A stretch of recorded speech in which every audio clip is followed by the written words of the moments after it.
သာသနာတော်နှစ်2553ခုနှစ်ကောဇာတက္ကရာ1382ခုနှစ်ပြာသူလပိကျော်17ရက်စံကြောင်မြို့နယ်ဟုံးလန်းရပ်ကွက်ပန်းလှိုင်အာယုန်တော်ဝတ်သင်းကြီးဤ35ချိန်မြောက်ဆင်ကျင်းပပြုလုပ်အပ်သည့်ရွှေစင်ရွှေသားရွှေသင်္ကန်းအလှတော်မင်္ဂလာနှင့်ဆက်လျင်၍ဆင်ကျင်းပပြုလုပ်အပ်သည့်ညာဥယျာဓမ္မသဘင်ခန္ဓာဝဲစံကြောင်မြို့နယ်စံကြောင်လမ်းအမှတ်128ပထမဓာတ်ကွယ်လွန်သူဖခင်ကြီးဦးအေးမောင်မိခင်ကြီးဒေါ်တန်းရွှေခင်ပွန်းဦးစိုးဝင်းတို့အားရည်စူး၍ဇနီးဖြစ်သူဒေါ်ခင်ပြုံးအေးသားသမီးများဖြစ်ကြသည့်မောင်အောင်ဟိန်းမြင့်မပြုံးမွန်မောင်ဟန်ကိုထွန်းမောင်ရဲမှန်ထွန်းမိသားစုတို့၏အမတဒါနဓမ္မဒါနအဖြစ်ဖြင့်ဟောကြားအပ်သောရဲစွမ်းတတ္တိရှိသူမှအောင်နိုင်ခြင်းတရားဒေသနာတော်ဒီကနေ့ညတပတ်သဘင်ခန္ဓာကိုရွှေဖုံးတော်သခင်ရှင်တော်မြတ်ဖရာ၏မဟာကရုဏာဂုဏ်ကိုအာယုံပြုကာတည်ကျူဖွဲ့ဆိုအပ်သောဝန္ဒနာပနာမအာတိတဂါထာကိုရွတ်ဆိုပူဇော်ခြင်းဖြင့်စတင်ကြရအောင်ယောကပကောတိဟိပိယပမေယံကာလံကရွန်တောတိဒုက္ခရာနိခေရံကတောလောကဟိတယာနာထောနမောမဟာကာရုဏိကတတတ္တာယောနာထောဝေနိယမြာစွာတတ္တဝါဤချမ်းသာစီးပွားလိုလားတောင်းတဂုံပေါင်းခါသဖြင့်နာထမြညာခြင်းရှင်တော်မြတ်ဖရာသည်ကပ္ပဂောတိဟိပိဂရေကဘာအရေအတွက်သင်္ချာတို့ဖြင့်တော်လဲအဘယ်မေယံရေအတွက်တိုင်းတာဖော်ပြခြင်းငါမစွမ်းနိုင်ပါသောကာလံလေးအသင်္ချေသိမ့်နေကဘာရှိကြသောကာလပတ်လုံးလောကဟိတယတတ္တလောကဤအကျိုးစီးပွားအလုံးငါအတိဒုက္ခရာနိဥ္စာသက်ချေလက်အင်္ဂါမေတ္တာကြီးမှသမိတာနှင့်တထာဇနီစွန်ခြင်းကြီးဟုကျက်တိထဘွယ်ငါးသွဲအစုအလုံးခဲရင်တော်မူတို့ကိုကရွန်တော်ဖျားဖြစ်ရန်ဤတန်ကြိုးကုတ်အာထုတ်တော်မူရသည်ဖြစ်ဖြစ်ခေရန်လက်ချေမျက်လုံးအသက်ဆုံးလျက်နှလုံးစိတ်ဝံကိုရောဤပင်မခြင်းတို့ကတောဘဝတဏ္ဏကျိန်ဖန်များစွာရောက်တော်မူခဲ့ရရှာလေပြီမဟာကရုဏီကတတ္တဝါများယင်ဝဲသားကဲ့သို့တနာချစ်ခင်မဟာကရုဏာရှင်ဖြစ်တော်မူသောတသနာတသဝိနည်းများစွာတတ္တဝါဤချမ်းသာစီးပွားလိုလားတောင်းတဂုံပေါင်းခါသဖြင့်နာထမြညာထိုးရှင်တော်မြတ်ဖရာအားနမောယုတိပြောင်းမှန်ကိုလျော်ဖြင့်ကရောယုကျိုးရှိခိုးခြင်းသည်အထုဘဝတုစင်စစ်မသွေဖြစ်ပါစေတည်း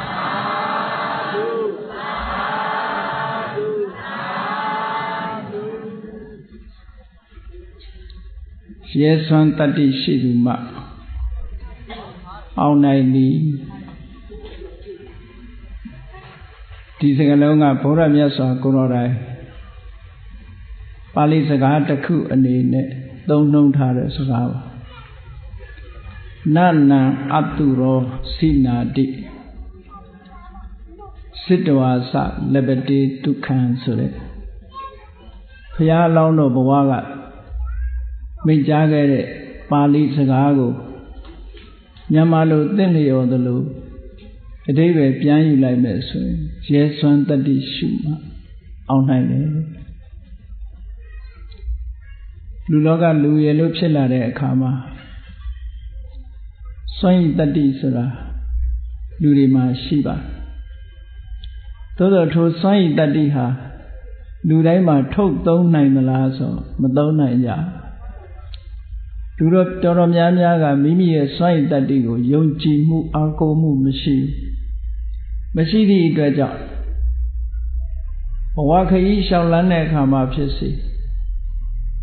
တစုံတစ်ခုပြုလုပ်တဲ့အခါမှာဖြစ်စေအခက်အခဲကြုံလာလို့ရှိရင်လက်မြောက်လို့အရှုံးပေးနှလုံးအေးတဲ့ဆေးဆိုပြီးတော့လက်မြောက်ထွက်ပြေးကြတာတွေများတယ်ပေါ့လူဘဝရလာပြီးတော့လူသားတွေရဲ့အကြီးချင်းလို့ဆိုရတဲ့အသိပညာခေတ်စကားနဲ့ပြောရင်အုံနှောက်ပေါ့အုံနှောက်ဆိုတဲ့စကားကတင်စားပြောတဲ့စကားပေါ့နော်အုံနှောက်ကောင်းမှလည်းတန်းတဲ့သို့မဟုတ်အသိပညာစွမ်းအားတွေရှိပါလျက်တန်းတဲ့ထိုအသိပညာစွမ်းအားတွေကိုအသုံးမချနိုင်ဘဲနဲ့တန်ဖိုးမရှိတဲ့အရာတွေနဲ့လူဘဝတစ်ခုကုံဆုံးစေကြတယ်သူတော်စင်တွေကတော့မြင်ကြတယ်မြင်တယ်ဆိုတာတွေးကြည့်တဲ့အမြင်မဟုတ်ဘူးထိုသူတော်စင်သူတော်မြတ်တွေမှာဆိုပါစို့ဒိဗ္ဗစက္ခုလို့ဆိုတဲ့အဘိညာဉ်ရတဲ့သူတော်စင်သူတော်မြတ်တွေဟာဇံအဘိညာဉ်တွေဝင်စားလို့ကမ္ဘာလောကကြီးတစ်ခုလုံးကိုအလင်းရောင်လေးဖြန့်ကျက်ပြီးတော့ကြီးလိုက်တဲ့အခါမှာဒီကမ္ဘာလုံးမှာရှိတဲ့လူသားတွေဟာဘာတွေဖြစ်နေကြသလဲဆိုတာမြင်နေကြဘုန်းကြီးတို့တွေဒီကနေ့ခေတ်မှာတယ်လီဗီရှင်းရှေ့ထိုင်ပြီးတော့ကြည့်နေတဲ့အခါဘယ်နိုင်ငံမှာဘာဖြစ်နေတယ်ဘယ်နိုင်ငံမှာစနိုးတွေကျနေတယ်ဘယ်နိုင်ငံမှာလေတိုက်နေတယ်ဘယ်နိုင်ငံမှာရေကြီးနေတယ်ဆိုတာမမြင်ကြရဘူးလားဒါမြင်ရတယ်ဆိုတော့စိတ်တည်းသားလေးမြင်ရတာနော်မြတ်စွာဘုရားတို့တကယ်ဒိဗ္ဗစက္ခုအဘိညာဉ်ရတဲ့သူတော်စင်ပုဂ္ဂိုလ်တွေဟာတမာရိစွမ်းအားကိုအသုံးချပြီးတော့စัจ java လာကြီးတစ်ခုလုံးကိုဖြန့်ကျက်ပြီးတော့သူတို့ကြည့်ရှုလိုက်တဲ့အခါကျတော့လူသားတစ်ရပ်လုံးသို့မဟုတ်တတဝါတွေတတ္တလောကကြီးတစ်ခုလုံးဟာလူလောကကြီးထဲဝင်လာတဲ့လူတွေမြင်ရတယ်လို့ထွက်သွားတဲ့လူတွေလည်းမြင်ရတယ်ထွက်သွားပြီးတော့တဏှာမှာပြန်မွေးဖွားတာတွေကိုလည်းမြင်ရတယ်ထိုတဏှာကပျောက်ကွယ်ပြီးတော့လူလောကကြီးဝင်ရောက်လာတာတွေကိုလည်းမြင်ရအဲ့ဒါလိုမြင်ရတဲ့ဥယျာဉ်ထဲမှာဘာတွေကများနေသလဲလူတွေကမစင်စားကြလို့ဒီကနေ့ခေတ်လူဥယျာဉ်တွေဒီလောက်တိုးနေတာဟာလူဘဝဟာရခဲ့တယ်လို့တောင်တချို့ကမထင်ဘူးပေါ့သို့တော့လောကမှာရှိတဲ့တိရစ္ဆာန်ဥယျာဉ်တိရစ္ဆာန်တောင် species ရှိသမျှအမျိုးတွေအကုန်လုံးမဟုတ်ပဲနဲ့တစ်မျိုးတည်းနဲ့ပဲတိုင်းတာကြည့်ပါဆိုပါစို့ပဝက်စိတ်ဆိုတဲ့တတ္တဝါလေးတတွင်းနဲ့ကဘာမှာရှိတဲ့ပဝက်စိတ်တတွင်းမှာရှိတဲ့ပဝက်စိတ်အကောင်ကြီးအရေအတွက်နဲ့တကဘာလုံးမှာရှိတဲ့လူသားတွေကအရေအတွက်ဘယ်ဟာပုံများနိုင်မလဲ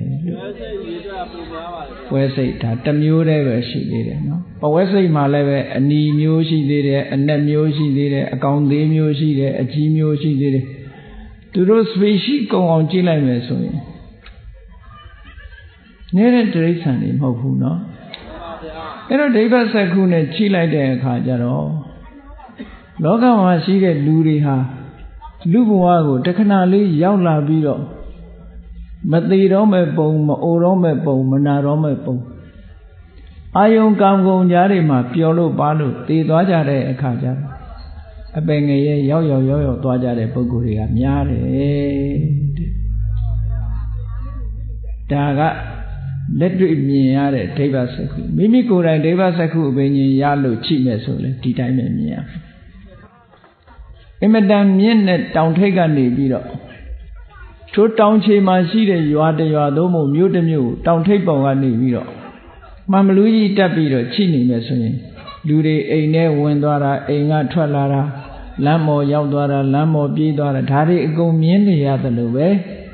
တတ္တလောကကြီးတစ်ခုလုံးရဲ့လှုပ်ရှားသွားလာနေမှုတွေအားလုံးကိုထိုဒိဗ္ဗစက္ခုဆိုတဲ့မြင်ကွင်းကျယ်ကြီးတဲ့အတွင်းမှာအကုန်လုံးဟာထင်ရှားပေါ်နေတယ်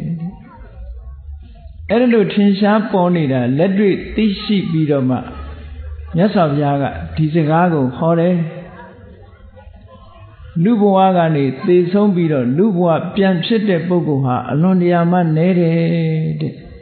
လူဘဝကသေပြီးတော့အပယ်လေးပုံရောက်သွားတာကများတယ်ဘယ်လောက်ထိများတုံဆိုလို့ရှိရင်ရာခိုင်နှုန်းနဲ့မပြောပေမဲ့လို့ဘယ်လောက်ထိများတုံလို့ဆိုလို့ရှိရင်ရာခိုင်နှုန်း95လောက်ကလူဘဝကနေသေပြီးအပယ်ပုံရောက်သွားတာတွေကပိုများတယ်ကျန်တဲ့900ရာခိုင်နှုန်းတွေကလူပြန်ဖြစ်တာရှိတယ်နတ်ပြည်ရောက်သွားတာရှိတယ်ဒီလိုအဲ့ဒါတွေလည်းပဲဒီလိုအကျိုးဆက်တွေဟာယုံကြည်စရာရှိနိုင်မှာမလားလို့မေးကြည့်မယ်ဆိုလို့ရှိရင်အကျိုးဆက်ဟာအကြောင်းပေါ်မှာမူတည်နေတယ်အကြောင်းတရားကိုပဲစဉ်းစားကြည့်ဒီကနေ့ခေတ်ပျော်ပွဲရွှင်ပွဲတွေသွားတဲ့လူနဲ့တရားပွဲလာတဲ့လူဘယ်သူကပိုများမှထင်ဒါနော်ဒီလောက်တင်နှိုင်းရှင်ကြည့်လိုက်ရင်သိတယ်ကဲတရားပွဲလာတဲ့လူနဲ့မလာတဲ့လူဘယ်သူကများ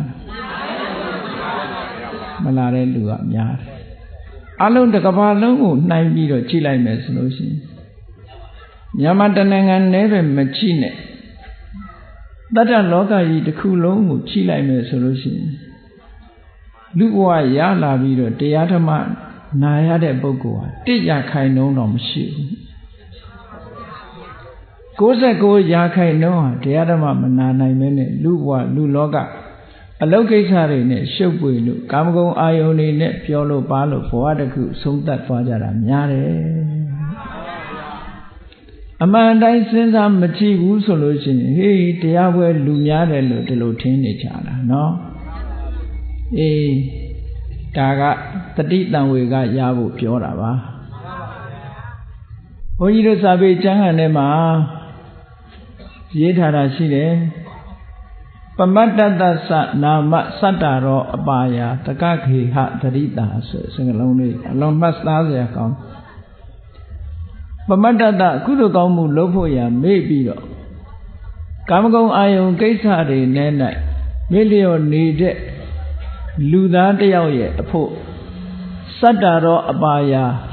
ငရဲတရိစ္ဆာန်ပြိတ္တာအသူရကယ်လို့ဆိုတဲ့အပယ်လေးပုံဟာတကခေဟသရိတာကိုယ်အိမ်နဲ့အလားတရံတူပါတယ်ကိုယ်အိမ်ဆိုရင်အချိန်တန်ပြန်ကြတာပဲမဟုတ်လားတခြားနေရာနေတဲ့အချိန်နဲ့အိမ်နေတဲ့အချိန်ဟာတခြားနေရာနေတဲ့အချိန်ကအမတန်များအိမ်နေတဲ့အချိန်ကအမတန်များတယ်တခြားအချိန်နေတဲ့အချိန်ကအမတန်မှနည်းတယ်ပေါ့အဲ့ဒီအဓိပ္ပာယ်ကိုပြောတာကိုယ်အိမ်ဆိုတာကိုယ်အမြဲနေတဲ့နေရာဖြစ်တယ်ပေါ့တခြားနေရာဆိုတာခိတ္တခဏသွားပြီးတော့1ရက်စာ2ရက်စာ1လတန်2လတန်ဒီလိုနေတာမျိုးဟာတခြားနေရာနှစ်လရှိကြစွာနေတာကကိုယ်အိမ်အဲ့ဒီအဓိပ္ပာယ်ကိုကြည့်မယ်ဆိုလို့ရှိရင်သူကပမတ္တတကုသိုလ်ကောင်းမှုလုပ်ဖို့ရမေ့တရားနှလုံးသွင်းရမှာမေ့တယ်ဒါနကောင်းမှုလုပ်ရမှာမေ့နေတယ်သီလဆောက်တည်ရမှာမေ့တယ်ဆိုတာစိတ်မဝင်စားတာမလုပ်ဖြစ်ဘူးအဲ့ဒီလိုကုသိုလ်ကောင်းမှုတွေပေါ်မှာအလေးနဲ့ထားမလုပ်ဖြစ်ပဲနဲ့ဘယ်ပေါ်မှာအလေးထားလုပ်နေတုံးဆိုလို့ရှိရင်စီးပွားရေးကိစ္စတို့လူမှုရေးကိစ္စတို့အဲ့ဒီလိုကိုယ့်ဘဝရက်တည်ရေးစာဝတ်နေရေးကိစ္စတွေမှာသာအချိန်တွေအများကြီးပေးလုပ်ပြီးတော့ကုသိုလ်ရေးရာကိစ္စကိုလုံးဝမှလှည့်ပြီးတော့တတိမရနိုင်တဲ့ပုဂ္ဂိုလ်တဲ့အဲ့ဒီပုဂ္ဂိုလ်တွေဖို့အပယ်လေးပုံဟာကိုယ့်အိမ်လိုပါပဲလို့ဒီလိုပြောတာနော်မြတ်စွာဘုရားကိုယ်တိုင်ကလည်းလူသေးရင်လူဖြစ်တာ100ရာခိုင်နှုန်းလောက်ပဲရှိတယ်လူသေးပြီးတော့အပယ်ငရဲရောက်တာရာခိုင်နှုန်းအများကြီးပဲအဲ့ဒါဟာမြတ်စွာဘုရားကမှန်းဆပြီးတော့ပြောတာမဟုတ်ဘူးဒိဗ္ဗစက္ခုအဘိညာဉ်နဲ့တလောကလုံးကို မြတ်စွာဘုရားကိုယ်တော်မြတ်ကြည့်ရှင်နုရုဒ္ဓမထေရမြတ်တို့ဆိုရင်တခါကြည့်ရင်စัจ java လာ1000စัจ java လာ1000ဆိုတာနဲတာမဟုတ်လူလောကအတိုင်းအဝိုင်းတစ်ခုတည်းတင်ကြည့်တာမဟုတ်ဘူးစัจ java လာကဘာ1000ကိုသူ့ရဲ့ဒိဗ္ဗစက္ခုအဘိညာဉ်နဲ့ဖြန့်ကျက်ပြီးတော့ကြည့်လိုက်တာအဲ့ဒီထဲမှာရှိသမျှတတ္တဝါတွေရဲ့လှုပ်ရှားမှုတွေတယ်လီဗီရှင်းထဲမှာပေါ်လာတယ်လို့အကုန်လုံးထင်ထင်ရှားရှားမြင်နေရတယ်ပေါ့အဲ့ဒီမြင်နေရတာတွေကိုကြည့်ပြီးတော့လူလောကရဲ့အကြောင်းတက်အပ်ပြောနိုင်တယ်သူတို့အဲ့ဒါလို့တက်အပ်ပြောနိုင်တာမှန်းဆပြောတယ်တက်ပြောတာမျိုးမဟုတ်ဘူးကိုယ်တိုင်မျက်စိနဲ့မြင်ရပြီးတဲ့ကဲ့သို့တမာတိစွမ်းအားရှိတဲ့ဒိဗ္ဗစက္ခုဆိုတဲ့အဘိညာဉ်နဲ့မြင်တာမြတ်စွာဘုရားသခင်ကိုယ်တော်မြတ်ကယထာကံမူပကကံအားလျော်စွာတတ္တဝါတွေဘုံဘဝရောက်သွားကြပုံတွေနဲ့ပတ်သက်ပြီးတော့ကြည့်တယ်ဆိုတာလည်းပဲဒီဒိဗ္ဗစက္ခုပဲဒိဗ္ဗစက္ခုနဲ့ကြည့်လို့ရှိရင်ဒီလူတယောက်ဟာသေဆုံးသွားပြီးတော့ဘယ်ဘုံဘဝရောက်သွားတယ်ဆိုတာမြင်နိုင်တယ်ကျွတ်တင်ပြီးတော့လည်းခံမှန်းလို့ရကျွတ်တင်ပြီးတော့ခံမှန်းလို့ရတယ်ဆိုတာသူ့ရဲ့လောက်ရတွေကိုကြည့်ကျွတ်တင်ခံမှန်းလို့ရတယ်ပေါ့ဆိုပါစို့ရွှေကုံဖျားဘက်ကိုဥတီသွားပြီးတော့ဥတီနေတဲ့လမ်းကြောင်းပေါ်ကိုရှောက်နေတဲ့လူတယောက်ဟာတဏှာကြီးလောက်ရှောက်ရင်ရောက်မယ်ရွှေကုံရောက်မယ်ဆိုရင်ဘေးလူကသိတယ်အေးဒီလူဒီလမ်းကြောင်းအတိုင်းရှောက်သွားရင်တော့ရွှေကုံဖျားရောက်သွားမှာပဲလို့မပြောနိုင်ဘူးလားပြောနိုင်တယ်ဘာဖြစ်လို့လမ်းကြောင်းကြီးမြင်နေရတာကိုဒီလမ်းကြောင်းကြီးပေါ်ရှောက်ရင်ဒီစခန်းရောက်မယ်ဆိုတာဒါကျိန်းနေအဲ့ဒါလိုပဲမြတ်စွာဘုရားကဒိဗ္ဗစက္ခုအဘိညာဉ်နဲ့ကြည့်လိုက်တဲ့အခါမှာဒိဗ္ဗစက္ခုအဘိညာဉ်ရဲ့စွမ်းအားတစ်မျိုးဖြစ်တဲ့ယထာကမုပကဉာဏ်နဲ့ကြည့်လိုက်အေးဒီလူကတော့ဒီအလုပ်တွေလုပ်နေပြီဒီအလုပ်တွေလုပ်နေတာဒီလမ်းပေါ်ရှောက်နေတာဒီလူဟာဘယ်ပုံရောက်သွားမှာပဲလို့ဆိုတာမြတ်စွာဘုရားတတ်ပြောလို့ရတယ်ပေါ့မှန်းဆပြီးတော့ပြောတဲ့အရာတွေမဟုတ်ဘူးဒါကြောင့်မို့မြတ်စွာဘုရားကတယံအဘိညာသစ္စိကတ္တဝါပဝေဒေမိဆိုတဲ့စကားလုံးဟာအလွန်အဓိပ္ပာယ်ရှိတယံဘိညာကိုယ်တိုင်သိပြီးသစ္စိကတ္တဝါလက်တွေ့လုပ်ပြီးတော့မှပဝေဒေမိငါပြောတာ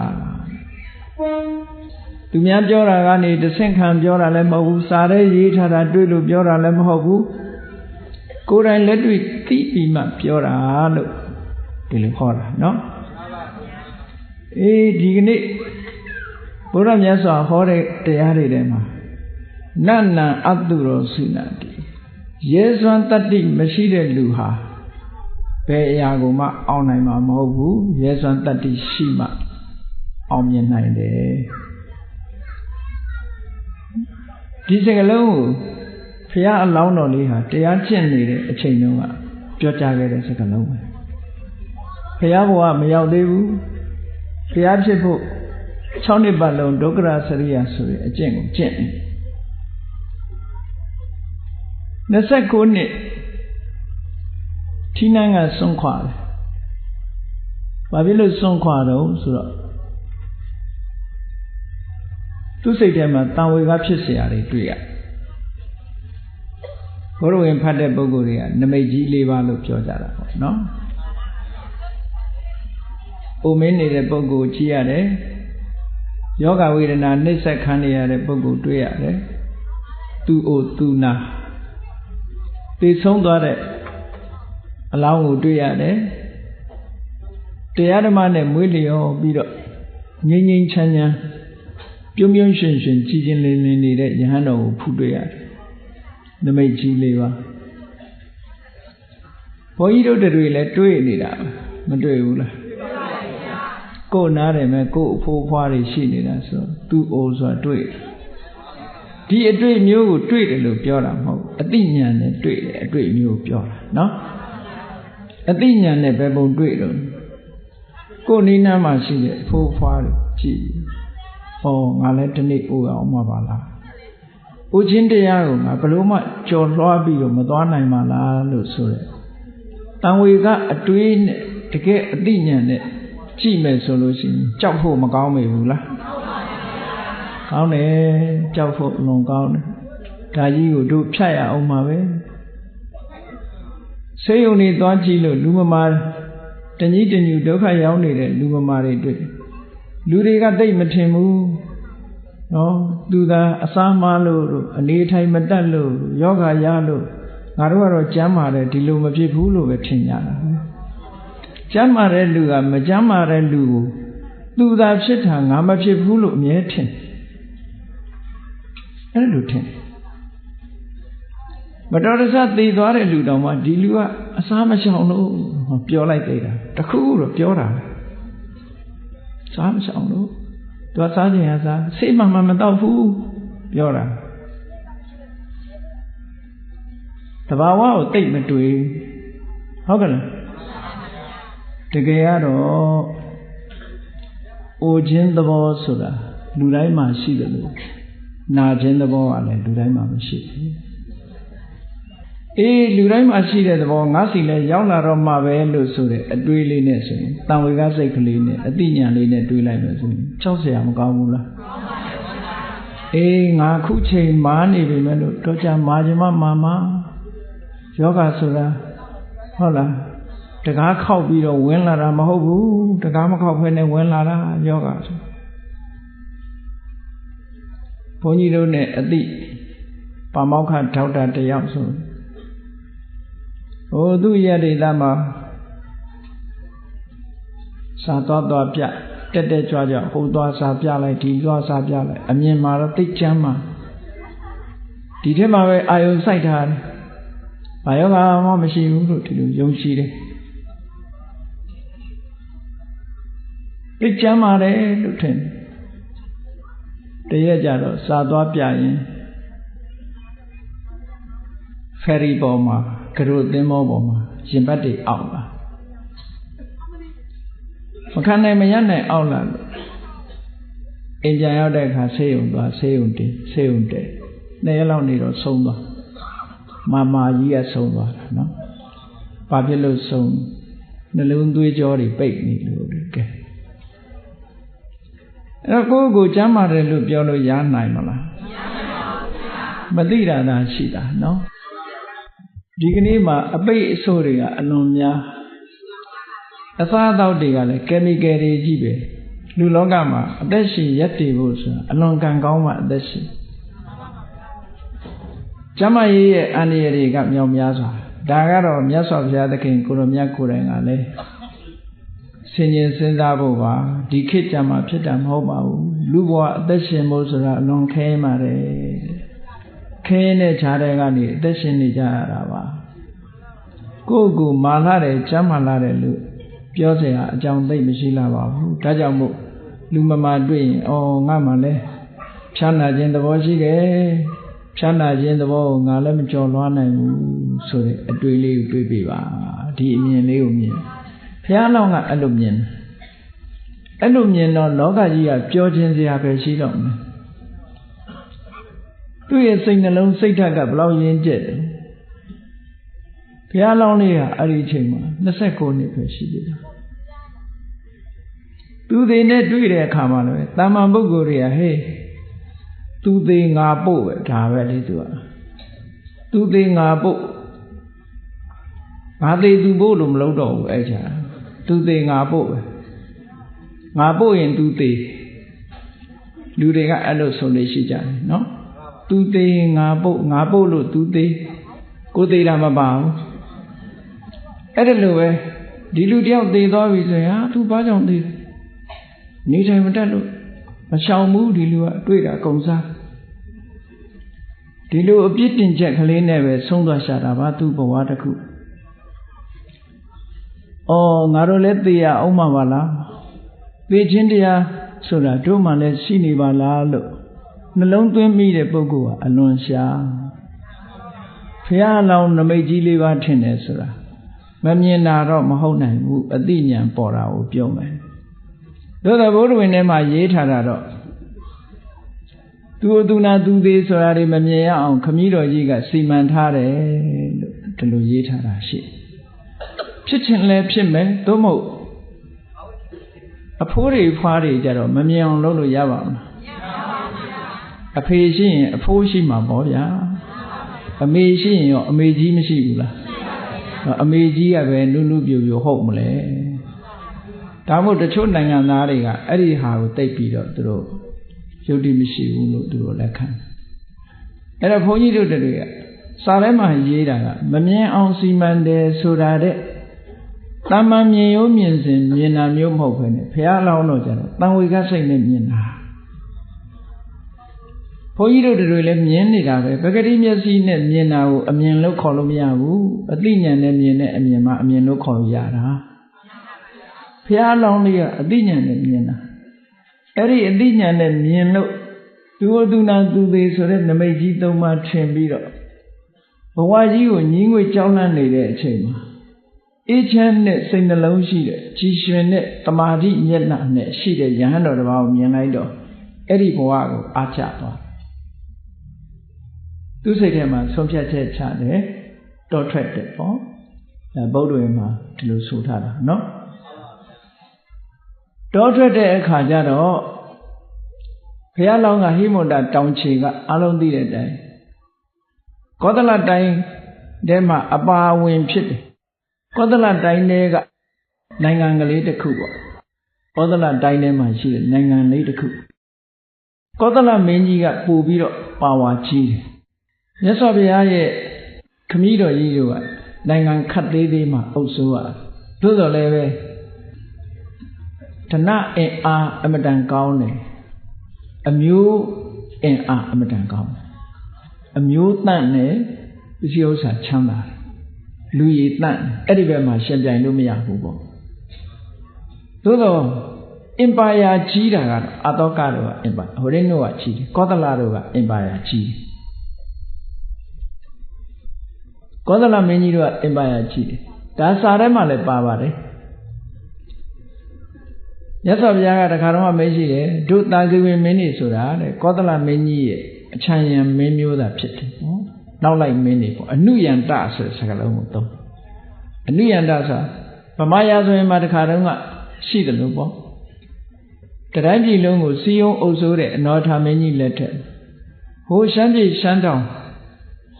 ပြည်နယ်မြို့ငယ်လေးတွေမှာမြို့သားမင်းတွေရှိတယ်စော်ဘွားတွေရှိတယ်သူနေရာတော့သူမင်းမယ်သို့တော့ဘုရင်ကြီးလာလို့ရှိရင်သူတို့ကအချမ်းရံဖြစ်ဥတိုက်ကြရတယ်လက်ဆောင်ပန္နာတွေဆက်ကြရတယ်အဲ့ဒီပုံစံမျိုးပဲစာပေထဲမှာအဲ့ဒါလို့ဆိုလို့နော်သို့တော့ပစ္စည်းဥစ္စာကျွယ်ဝချမ်းသာတာတို့အမျိုးတန်တာတို့မြင့်မြတ်တာတို့ကြတော့သူကထိတ်တန်းကြ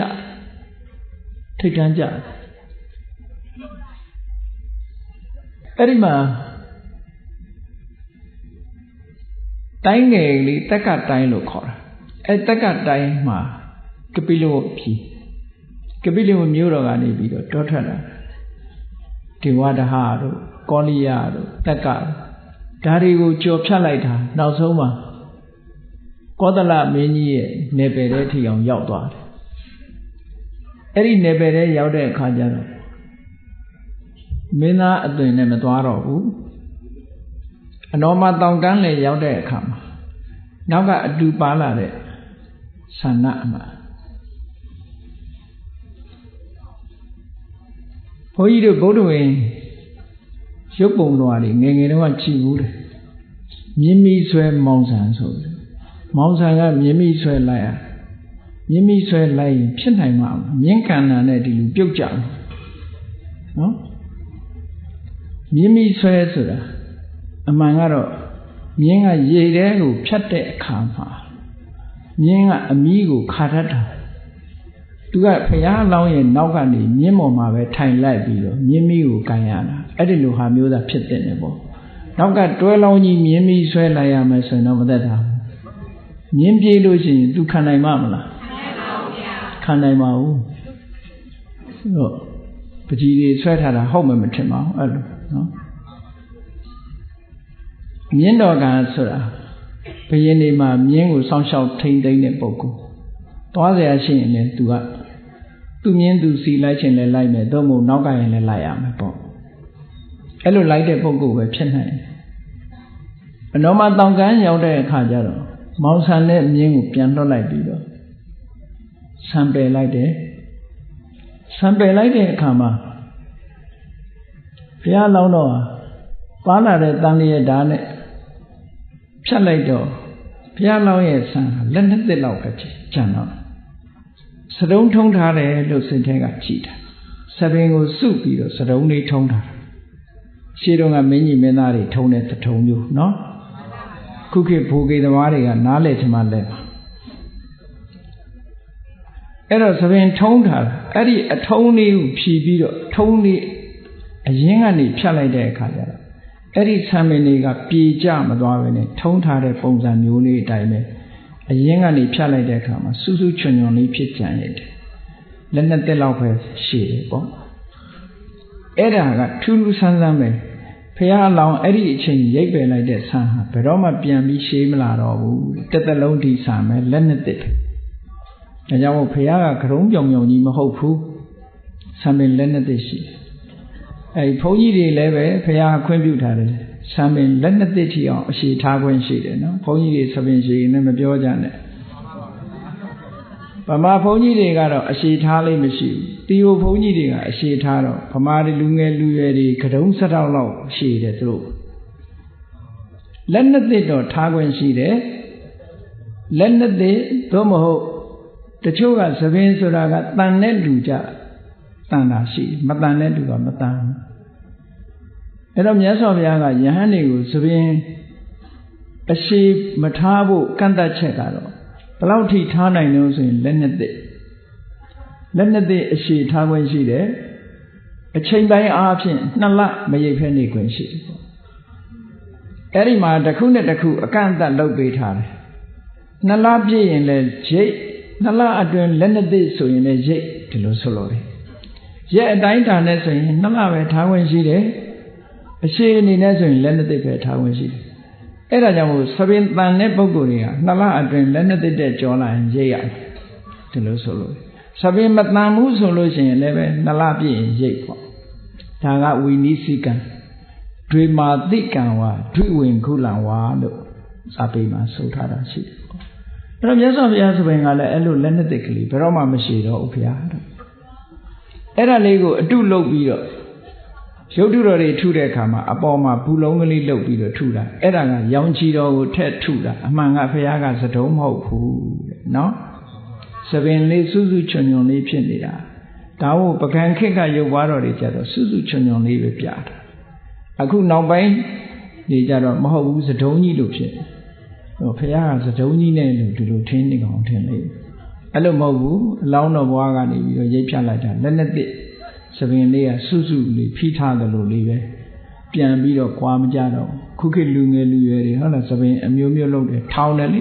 ထောင်ကျင်တော့ထောင်မိုးထီအောင်ထောင်ဆိုတာတောင်ရှိသေးအဲ့လိုသဘာဝကဘုရားလောင်းကြတော့ထောင်းနေတာပြေကျမသွားဘူးတဲ့ကောင်းပြီအဲ့လိုလုပ်ပြီးတော့ဘုရားလောင်းတော်လေးဟာ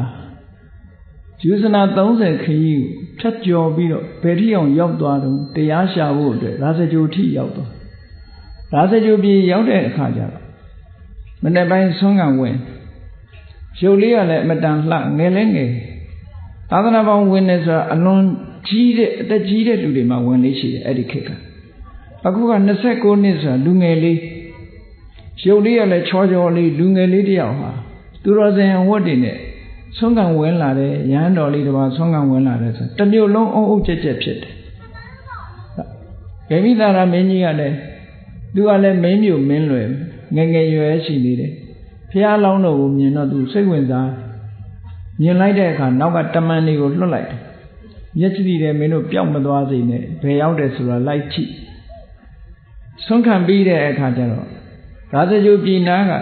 တောင်၅လုံးနဲ့ကပန္ဒဝဆိုတဲ့တောင်ချီကိုကြွသွားတမန်တွေကနောက်ကနေလိုက်သွားပြီးတော့ဖះလောင်းလေးနဲ့တွေ့ပြီး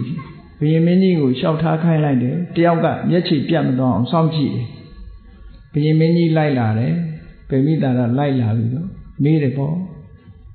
ဘယ်ကလာတာတော့ဘာလူမျိုးတော့ပေါ့ဒါထုံးစံတိုင်းပေါ့ဟုတ်လားထူးထူးဆန်းဆန်းရုပ်ရည်ကအမတန်လှပချောမောတော့ငယ်ရွယ်တော့တန်တော်မေးတဲ့အခါကျတော့ သူကတက်ကတိုင်းတုတ်တော်ရဏမင်းကြီးရဲ့သားတက်ကြလူမျိုးပါဆိုတာတွေကိုပြောတော့ဗိမိတာရမင်းကြီးကမြင်းမြင်ချင်းခင်းတယ်အဲ့ဒါဆိုလို့ရှိရင်တဲ့သူနဲ့အတူနန်းတော်လိုက်နေပါပေါ့ဆိုတော့မဟုတ်ဘူးတဲ့ကျွန်တော်ဟာကာမဂုဏ်အာယုန်တွေကိုမလိုချင်လို့စွန့်ခွာလာခဲ့တဲ့ပုဂ္ဂိုလ်ဖြစ်တယ်တရားဓမ္မကိုပဲရှာမယ်မတရားတရားရှာဖို့ထွက်လာတာလို့ရှင်းပြတဲ့အခါဗိမိတာရမင်းကြီးက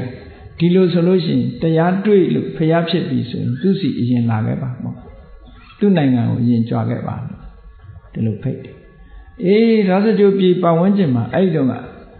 ဘာသာတရားတွေထွန်းကားအယူဝါဒမြောင်များစွာထွန်းကားတဲ့ထဲမှာဘုရားအလောင်းတော်လေးဟာအာလာရတို့ကာလာမတို့ဆိုတဲ့နာမည်ကြီးသမထကျင့်စဉ်ကိုအောင်းနေတဲ့ယသိကြီးတွေစီသွားနီးခံပြီးတော့ကျင့်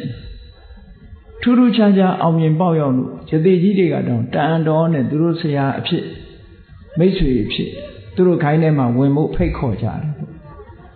ဘုရားလောင်းနေဟာငါရှာတာဒီတရားမဟုတ်သေးဘူးဆိုပြီးတော့သူတို့ဖိတ်ခေါ်တာကိုညှင်းပယ်ပြီးတော့သူကိုယ်တိုင်တရားဓမ္မရှာလိုက်တာနောက်ဆုံး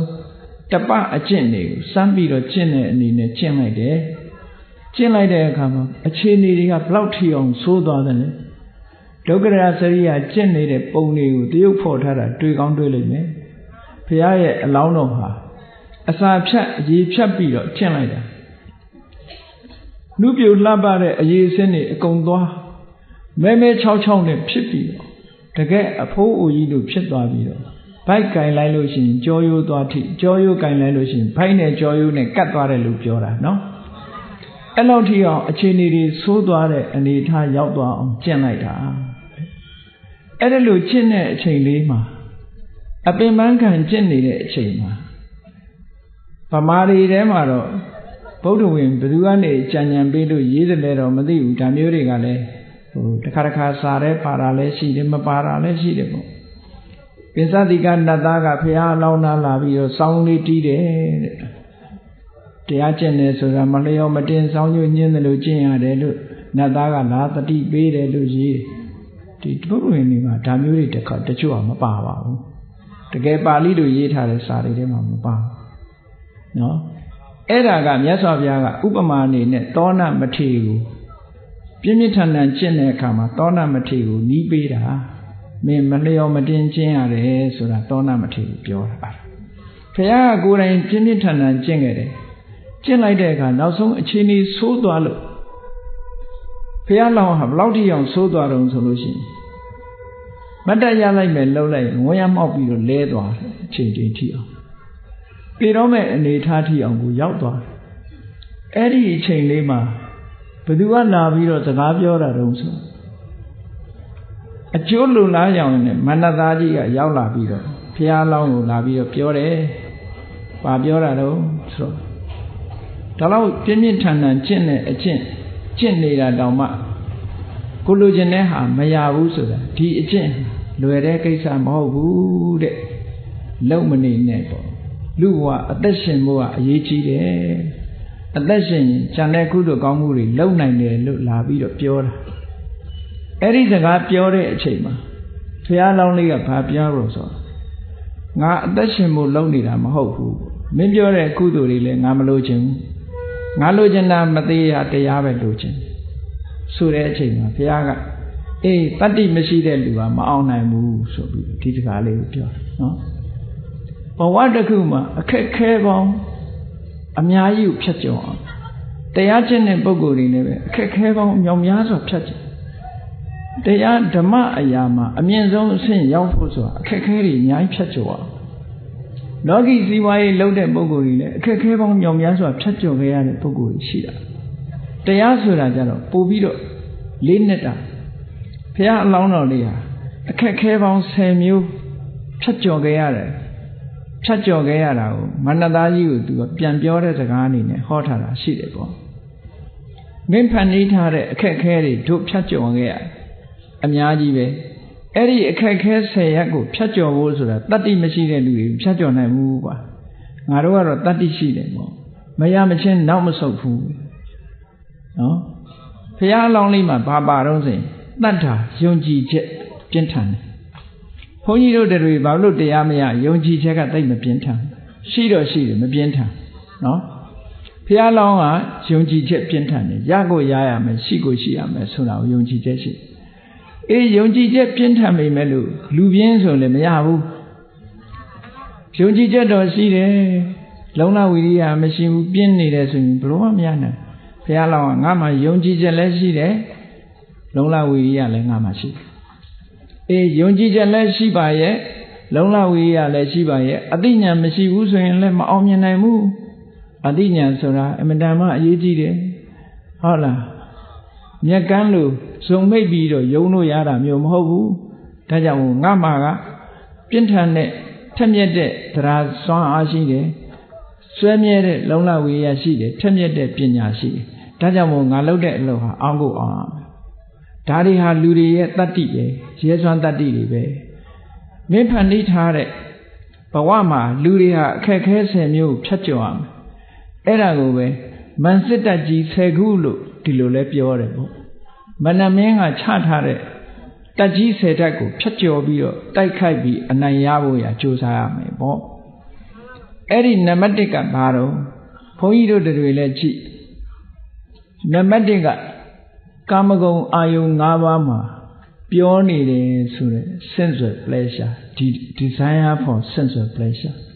ပြောစရာအာယုံတွေပေါ်မှာပျော်ခြင်းနဲ့စိတ်ကလေးဒီစိတ်ကလေးကိုတွန်းလှန်ပြီးတော့ကာမဂုဏ်အာယုံကထွက်ဖို့ဆိုတာလွယ်သလားခက်သလားလောကမှာလူတွေအများကြီးရှိတဲ့အထက်မှာကြည့်အဲ့ဒီအဆင့်ကိုမကျော်နိုင်ကြဘူးအခုတရားနာပရိသတ်တွေထဲမှာလည်းဒီအဆင့်မကျော်နိုင်လို့လူဘဝမှာဟုတ်လားနေကြတာမဟုတ်လားဒီအဆင့်ကျော်လို့ရှိရင်လည်းအမျိုးသားတွေလည်းကရုံတုံဘုန်းကြီးဝတ်မှာပဲအမျိုးသမီးတွေလည်းသီလရှင်ဝတ်မှာပဲသို့တော့ဒီအဆင့်နဲ့မှာပဲသူတို့နောက်ဆုံးနေကြပြီ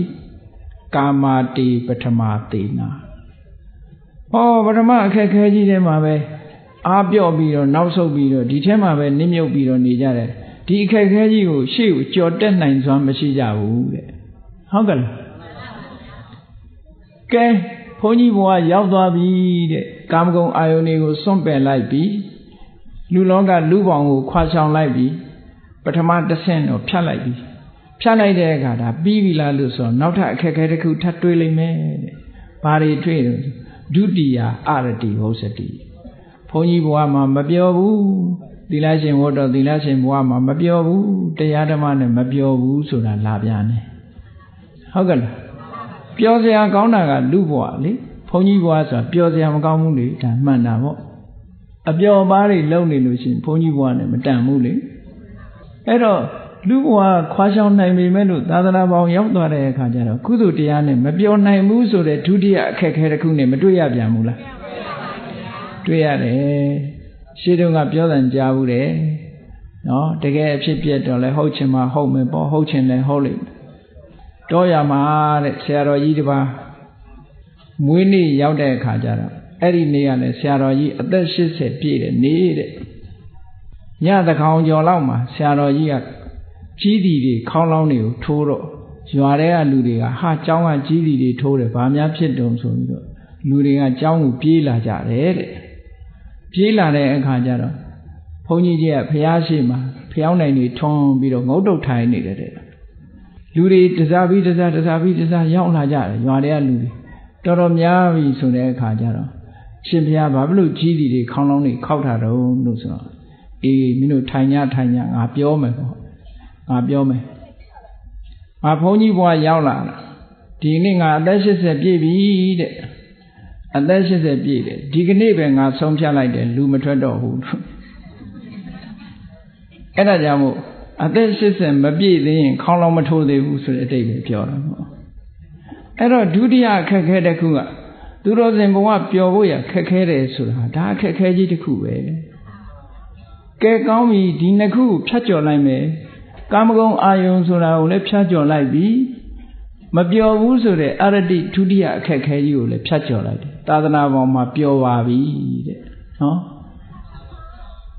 အဲ့ဒီလိုပြောလာတဲ့အခါကျတော့ဘာနဲ့တွေ့ပြန်လဲကာမတိပထမသေနာဒုတိယအရတိဟုတ်စတိတတ္တိယခုတ်ပိပါတာတိဘုန်းကြီးဘွားသီလရှင်ဘွားဆိုတော့ ဝိကလဘောဇနာထိမ့်သိမ်းဆောက်ရှောက်တော့ညသာမစားရဆွန်းတို့ဟင်းတို့ဆိုတာလဲကတ်တဲ့လူရှိရင်ကောင်းကောင်းစားမကတ်တဲ့လူမရှိရင်ကောင်းကောင်းမစားရ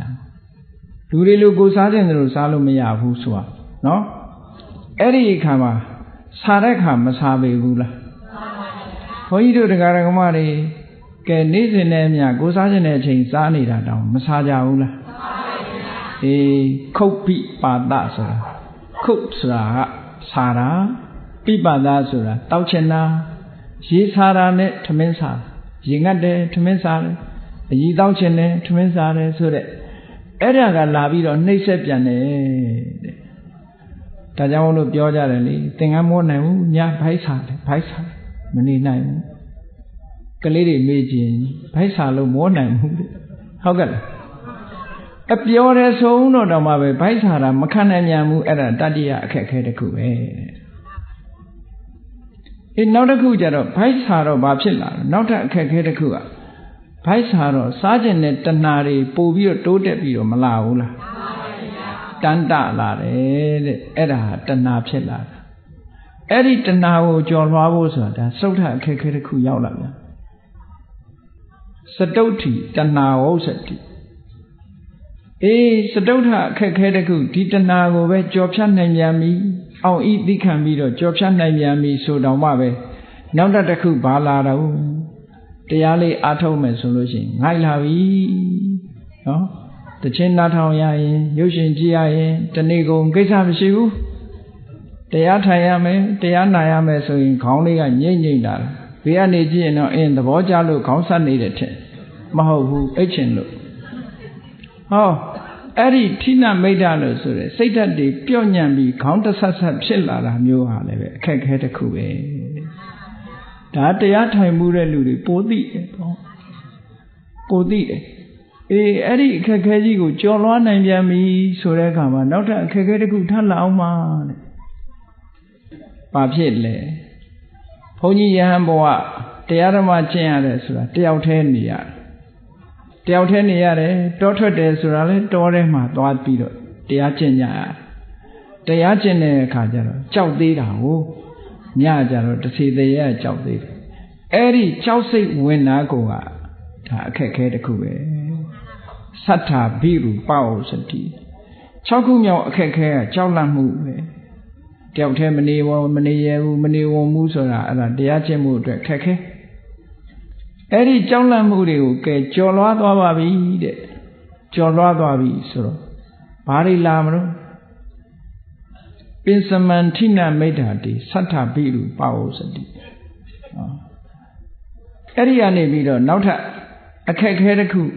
ဘာရောက်လာပြန်လို့ဆိုတော့ကာမာတိပထမသေနာမြတ်စွာဘုရားလောင်းကဂါထာလေးနဲ့ဟောတာနော်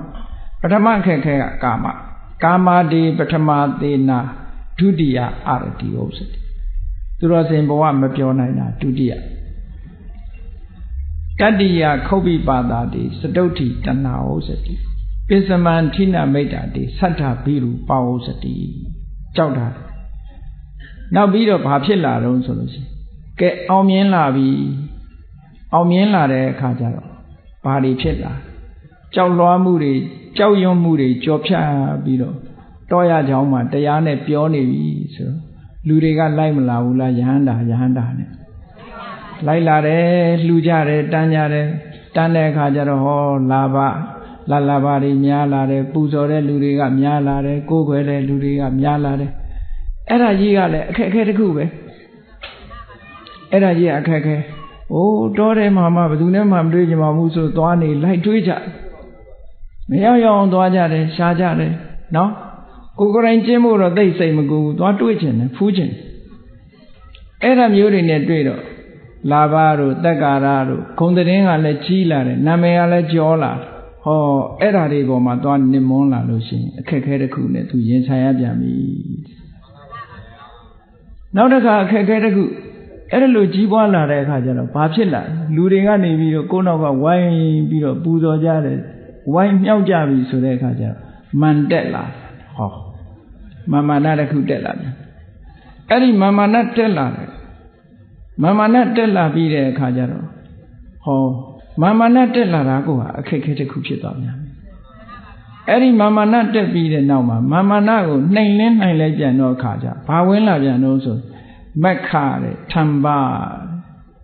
မက္ခဆိုတာဒီငါတော်လို့ငါအောင်မြင်တယ်လို့ကိုကြိုးစားလို့ကိုရတယ်လို့အထင်ကြီးလာပြီးတော့ဘူမထားတော့တဲ့အနေအထားမျိုးတွေဖြစ်လာသူတစ်ပါးရဲ့ခုံကျေးဇူးတွေဘာတွေကိုအတိမတ်မပြုချင်တော့ဘူးနော်ဘယ်သူမှအလေးပေးစရာမလိုတော့ဘူးဆိုတဲ့အနေအထားမျိုးတွေခက်ထန်မှုတွေစိတ်ဓာတ်ကအဲ့လိုဟာမျိုးတွေဖြစ်ပေါ်လာတတ်တယ်အဲ့ဒါလည်းအခက်အခဲတစ်ခုပဲအဲ့ဒီလိုအခက်အခဲတွေအမျိုးမျိုးကြော်ဖြတ်ကြလာဘတက္ကာရတိလောကောမာနောမခောစာဒါတွေကဝင်လာတယ်အဲ့ဒါလိုဝင်လာတာတွေကိုမဖြတ်ကျော်နိုင်ဘူးဆိုလို့ရှိရင်ဒီပုဂ္ဂိုလ်တယောက်ဟာဘယ်တော့မှဒီအခက်အခဲတွေကိုကျော်လွှားနိုင်လောက်အောင်စွမ်းရည်တတ္တိမရှိဘူးဆိုလို့ရှိရင်တရားဓုတရားမြတ်တွေ့တဲ့အဆင့်ကိုမရောက်တော့ဘူးနောက်ဆုံးဗာနဲ့အဆုံးသတ်သွားတော့ဆိုရင်မာမနာတွေဖြစ်ပြီးတော့ခက်ထန်တဲ့ဘုံတကူကြီးပြီးတော့ခက်ထန်တဲ့အနေထားအထင်ကြီးတဲ့လူတကာအထင်ကြီးခံရမှုပေါ်မှာနစ်မျောပြီးတော့တရားဓမ္မနဲ့ပြန်ပြီးတော့ဝေးကွာချဆုံးသွားတဲ့အနေအထားမျိုးရောက်သွားနိုင်ပါတယ်အဲ့ဒါမြတ်စွာဘုရားရဲ့အလောင်းတော်ကနေပြောပြတာမဏ္ဍကြီးကိုပြောပြနေတဲ့စကားတွေနော်ငါကအဲ့ဒီဟာတွေတခုမှမဝင်စားဘူးစိတ်မဝင်စားဘူးအားလုံးဓာတ်တွေကိုငါပြောဖြတ်လိုက်ပြီငါရဖို့ရာကရည်မှန်းတာကထူးခြားတဲ့တရားဓမ္မမတရားဖြစ်တဲ့တရားဓမ္မကိုငါရှာဖွေတာမရမချင်းငါဒီအကျင့်ကနောက်ဆုံးမှမဟုတ်ဘူးဒီအနေထားကနေပြီးတော့ငါဒီအကျင့်မျိုးကိုကောင်းတဲ့အကျင့်တွေကိုလက်လွတ်စွန့်ပယ်မှာမဟုတ်ဘူးရဟန်းဘဝကပြန်လွတ်မှာမဟုတ်ဘူးပြန်လှည့်မှာမဟုတ်ဘူးစွမ်းရည်တတ္တိမရှိတဲ့ပုဂ္ဂိုလ်တွေဟာနောက်ကျောင်းပြန်လှည့်ပြီမဲ့လို့ငါလိုစွမ်းရည်တတ္တိရှိတဲ့ပုဂ္ဂိုလ်မျိုးကဘယ်တော့မှနောက်ကျောင်းပြန်မလှည့်ဘူးမာနရဲ့တတ်ကြီးဆယ်တတ်ကိုငါဟာကြော်ဖြတ်နိုင်ပြီလို့ဘုရားအလောင်းတော်ကငါကြော်ဖြတ်အောင်ကြိုးစားနေတာဖြစ်တယ်ငါရဲ့ရဲစွမ်းတတ္တိဖြစ်တဲ့တရားတွေငါမှာရှိတယ်လုံလကြိုးပမ်းအထောက်မှုတွေငါမှာရှိတယ်အသိပညာတွေငါမှာရှိတယ်အဲ့ဒီတရားစွမ်းအားလုံလစွမ်းအားအသိပညာစွမ်းအားတွေကိုသုံးချပြီးတော့ငါမင်းရဲ့ဒီအခက်ခဲဆယ်ရပ်ကိုဖြတ်ကျော်ပြီးတော့ငါလိုချင်တဲ့တရားဓမ္မပန်းနိုင်ကိုရောက်အောင်သွားမယ်လို့ဘုရားလောင်းတော်ဟာအင်မတန်ကြီးမားတဲ့အဋိဋ္ဌာန်နဲ့အလောင်းတော်ဘဝကမိန့်ကြားခဲ့တာဖြစ်ပါတယ်နော်အဲ့ဒါကိုကျေတဝင့်ဖတ်ရှုခြင်းများလို့ရှိရင်တော့သုတ္တနိဗ္ဗာန်ပါဠိတော်ဗဒာနသုတ်တံဆိုတာရှိပါတယ်အဲ့ဒီဗဒာနသုတ်ကဟာကိုအချင်းချုပ်ပြီးတော့ဘုန်းကြီးတို့ဟောကြားခြင်းဖြစ်ပါတယ်ဒါကြောင့်မို့တရားချစ်ခင်သူတော်စင်ပြိဿတ်တို့နိဗ္ဗာန်ချမ်းသာကိုရောက်ရှိဖို့အရေးနဲ့ပတ်သက်လာတရားဓမ္မအသိဉာဏ်ကိုရရှိဖို့အရေးနဲ့ပတ်သက်လာလို့ရှိရင်အဲ့ဒီအခက်ခဲမျိုးစုံကိုဖြတ်ကျော်ကြရမှာဖြစ်တယ်မဖြတ်ကျော်နိုင်လောက်တရားဆိုတဲ့စွမ်းရည်တတ္တိတွေကြိုးပမ်းအားထုတ်မှုဆိုတဲ့စွမ်းရည်တတ္တိတွေအသိပညာဆိုတဲ့စွမ်းအားတွေဒါတွေမထက်ဘူးဆိုလို့ရှိရင်နော်စွမ်းရည်တတ္တိမရှိလို့ရှိရင်တော့ဒီအောင်ပွဲကိုရမှာမဟုတ်ဘူးတဲ့စွမ်းရည်တတ္တိရှိတဲ့ပုဂ္ဂိုလ်ကသာလျှင်အောင်နိုင်တာဖြစ်ပါတယ်ဆိုတာကိုသဘောပေါက်ပြီးတော့မိမိတို့တဏ္ဍာမှာစွမ်းရည်တတ္တိတွေဖြည့်အောင်ကြိုးစားအားထုတ်နိုင်ကြပါစေကုန်သတည်း